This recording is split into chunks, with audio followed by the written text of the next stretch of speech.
इस हम CSIR net का ये वाला क्वेश्चन डिस्कस करेंगे। इसमें बोल रहे थे compound that shows peaks in EI mass spectrum at MZ 121, 105, 76 and 44। देखिए आपको अप्रोच करना, सबसे पहले हम इसका मास का डिफरेंस निकाल के देख लेते हैं, उससे हम लोग थोड़ा थोड़ा अंदाजा लगा सकते हैं। ओके 5, 6, 7, 8, 9, 10, 11, 6 ओके 1 तो 16, इन दोनों के बीच में 121 और 105 के बीच में 16 का डिफरेंस है। तो देखिए 16 क्या हो सकता है, आप सोचिए CH4 हो सकता है, नाइट्रोजन अगर हम करें तो 14, 15, 16 NH2 हो सकता है। देखिए NH2 हो सकता है, CH4 यहाँ से कहाँ होगा ना, CH4 का चांस कहाँ है। ओके थोड़ा मैकेनिस्टिकली भी देखना पड़ेगा ना। अब 100 इससे 77 पे जाए अगर हम लोग, ठीक है, तो इसको भी माइनस करके देख लेते हैं कि क्या है जो निकला होगा ना, उस हिसाब से हम लोग समझ जाएंगे। 7, 8, 9, 10, 11, 12, 13, 14, 15, 8, 7, 1, 8, 8, 9, 10, 2 तो 28, इन दोनों के बीच में 28 निकल गया है। ठीक है, तो 28 किसका हो सकता है, देखिए ऑक्सीजन का सोचिए 16 होता है, 16 कार्बन का 12, तो ये 28 होता है। देखिए ये प्रैक्टिस है, 28 मतलब यहाँ पे एक अमोनिया निकलने का चांस है NH2 और यहाँ पे कार्बोनिल। तो देखिए NH2 कहाँ निकल सकता है, देखिए इसमें NH2 नहीं निकल सकता। देखिए कहाँ से एक N तो चलिए है, H कहाँ है, एक और H का, ये तो हट जाएगा ऑप्शन में। इसमें निकल सकता है, देखिए NH2 है, NH2 है, NH2 तो बाकी तीनों का कुछ कह नहीं सकते। कार्बोनिल भी निकल सकता है, इसमें भी है, इसमें भी है, इसमें भी है। ये ऑप्शन खत्म हो गया बस, चलिए अच्छा है।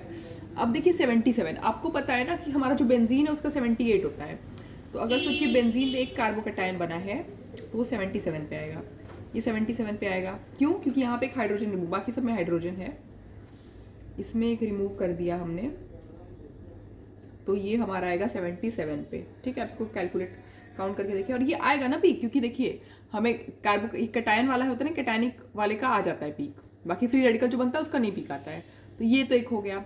अब इससे यहाँ तक पहुँचने के लिए कार्बोनिल ऐड करना हो रहा है हम लोग को। ठीक है, तो हम लोग शायद समझ सकते हैं कि अगर सोचिए ये है, इसको हम ऐसे लिख दे रहे हैं, तो इससे अगर हम सोचिए यहाँ तक पहुँचेंगे तो एक कार्बोनिल ऐड करना पड़ेगा। ठीक है, कार्बोनिल ऐड कर दिया।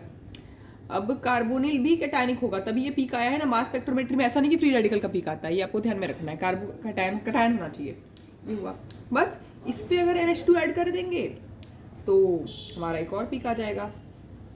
यही तो हमने अभी डिफरेंस निकाला ना, इस पर अगर NH2 ऐड कर देंगे तो ये 121 आ जाएगा। तो 121 क्या होगा, 121 हो गया ये वाला। तो यही है जो इसका हमारा आंसर है। क्योंकि देखिए अब ये है कि आप पूरा मैकेनिज्म भी करके देखेंगे तब पर उसमें बहुत टाइम वेस्ट होगा। फिर ये देखिए, ये भी लग रहा था कि ये नहीं हो सकता, ये देखिए इस तरफ है ना, आप ये भी सोचिए ना 77 पे एक सब्सटीट्यूटेड होना चाहिए, इसमें 2 सब्सटीट्यूशन है, आप देखिए ना। तो इसका पीक ऑलमोस्ट 76 पे आना चाहिए था, तो ये नहीं हो सकता है, आपको लग ही रहा है। इन दोनों में से आपको डाउट हो सकता है। अब आप सोच सकते हैं, अब आप सोचने की तो सोच ही सकते हैं ना कि भाई NH2 यहाँ से आ गया, कार्बोनिल अलग है। ऑल्दो मैकेनिस्टिकली ये पॉसिबल नहीं है, मैकेनिस्टिकली यही इसका आंसर है इसको। ओके, अब जब मैकेनिज्म करके देखेंगे अब क्या करेंगे, इसका अल्फा क्लेवेज करेंगे, कार्बोनिल का एक बार इस तरफ से अल्फा क्लेवेज करेंगे, एक बार इस तरफ से अल्फा क्लेवेज करेंगे। और आप ये ध्यान देंगे ना कि ये जो कैटायनिक पार्ट जब इसका आएगा इधर अल्फा क्लेवेज करने से, तो ये इसका 44 आएगा। ओके, तो इसका आंसर भी है, ये आप देख के ही समझ जाएंगे। जब आप इस तरह से करेंगे ना तो इसे ब्रेक करके देखना पड़ेगा, जो जो आता है उस हिसाब से। पूरा करने जाएंगे तो फिर टाइम वेस्ट होगा। Thank you.